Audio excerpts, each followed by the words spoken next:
The paddle steamer we're on, for instance, goes back to 1897, and it is an absolute treasure to behold. They have hand-restored this thing from scratch, and it's a bunch of volunteers who get together to fire up that kiln there and get this old girl pumping, as we will in just a few minutes. Let's have a look at the forecast. There's Jono hard at work down there, just stoking the old girl up. Jono, rip a beard you've got there, mate. Do you have to have a beard like that to be able to work on this thing? Oh, it helps. It does help, does it? How long does it actually take to get the old girl up and running each time you run her? Well, we started yesterday early afternoon, just with a little fire just to warm it up and raised a bit of steam. It takes that long to be able to go now? Yeah. Well, it's 114 odd years old, and it's getting old, so we just do it quietly and slowly. But once you've got 50 pound in the boiler, it only takes about half an hour to come up from there. And you love this, don't you, mate? Oh, you live fun. for this. It's good fun.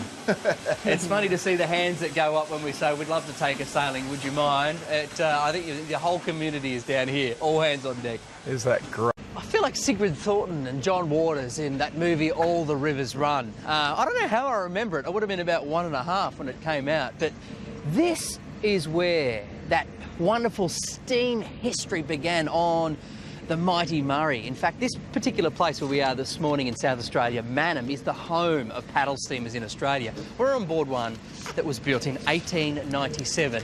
Now, to give you an idea of how significant that is, this is the only paddle steamer, original wood-fired paddle steamer that takes overnight passengers around the world. That is the only one left. These are in such short supply anywhere, and it's such a dedicated bunch of volunteers who keep this heritage running and keep this gorgeous river town looking as spectacular as it is. Now, this town is so pretty. It looks like it was made for a TV show. When you look at, the beautiful old historic homes up on the hilltop, behind the town itself.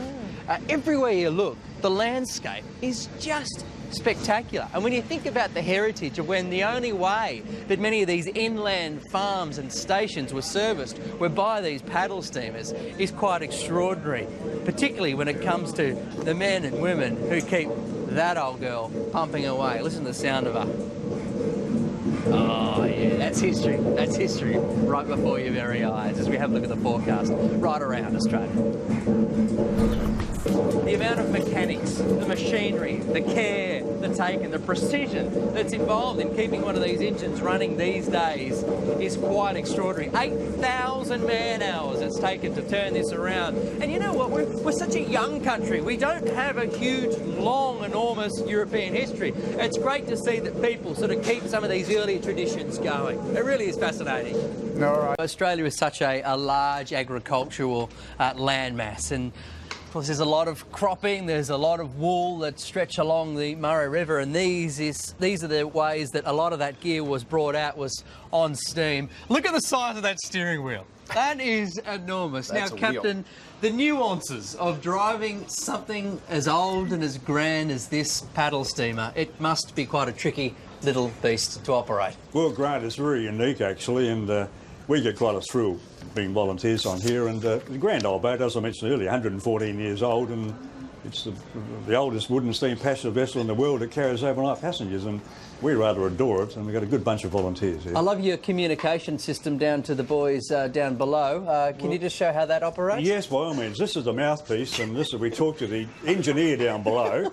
This is the control where we go ahead or we stop, and here we pull this up or down, and that either stops it or go ahead or go astern. The most modern thing on this boat is a microwave oven, quite frankly. But no, we enjoy it very much. Could we just have one blast of that classic sound? By all means. And of course, next year the boat's going up all the way up into New South Wales and Victoria to Wentworth, Mildura, Redcliffs, and should be gone for about a month. Wow. And we carry overnight passengers, 30 of them, with a crew of 12, and it's a pretty comfortable spoke Good to on them. you, Captain. Thank you so much. Well, the one thing you've got to remember is we've had drought for the last 10 years, so there's barely been any water in the Murray whatsoever. So they've been limited to really only being able to do a couple of hours at a time up and down. You know, now with the water levels back up to where they used to be, they can blaze pretty much all the way to New South Wales, which is quite remarkable. So it's just gorgeous, mate. Our drive down from Mildura to here was just magnificent yesterday. Let's just take you on a little run in between these two glorious grand old ladies. Now, kids of Australia, when Kochie was a boy, these were the only forms of transport that existed.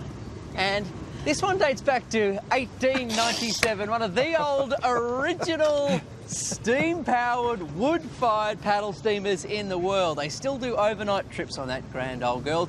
Now, to the other side, the biggest girl on the Murray Princess. In fact, she is so enormous when it goes up through the various stages of locks, you know, water locks as you go up the Murray, she only just squeezes in. And look at that. Aren't they enormous in scale? You do forget just how big they are. And they have been somewhat landlocked over the last 10 years with the amount of drought that we have gone through and the lack of water in the Murray. Great to see them full powering ahead. Great to see community spirit that gets these traditions and this bit of history back on the water to continue as they were so long ago when they serviced the many farms, stations, shearers and growers of wheat up the Murray just to get that transport in and out. Let's have a look at the forecast around Australia. She's called Marion. She's a symbol of people power. When they can put their minds to something, they can actually get their hands on the job and resurrect what was just really a big pile of wood sitting there in a dry dock. They turned into a living, working memory of our historic past on the river. They're just magnificent, Grant. I think they're beautiful. It doesn't get any more romantic, it doesn't get any more beautiful, it doesn't get any more Australian. This is just one of those classic scenes of yesteryear. And just to sort of celebrate some of the more quirky history, you know, at the 56 floods, well, you got the township behind us. You know what they used to be able to do? The floods were so big, they could actually float these things down the main street of the town and pull up next to the pub. Not use the first floor, because that was flooded, but then they'd climb across from the boat into the second floor of the pub, which of course was still open. That's how Australians roll. That's how much we love our history and our pubs. As we take a look at the weather for the final time from here in South Australia. Let's have a look. Well, it's a little different for the last 10 years. You could almost walk across the Murray through the drought over the last 10 years. Such was the water levels. It's unfortunately nearly killed a lot of rural produce. A lot of dairy farms along here have gone. In fact, in this council region alone, there's only one left. The rest, unfortunately, had to foreclose. So tough were the times, but great to see the water back and great to see the grand old ladies like this. The community spirit that's put her back on the water thanks to volunteer work. Good on you guys. Have a great weekend. Enjoy yourselves. Stunning, yeah. Why would anyone go down the Danube or go barging in France when that thing is in your backyard? It is just sensational. Great, take care, Grant. See you next week.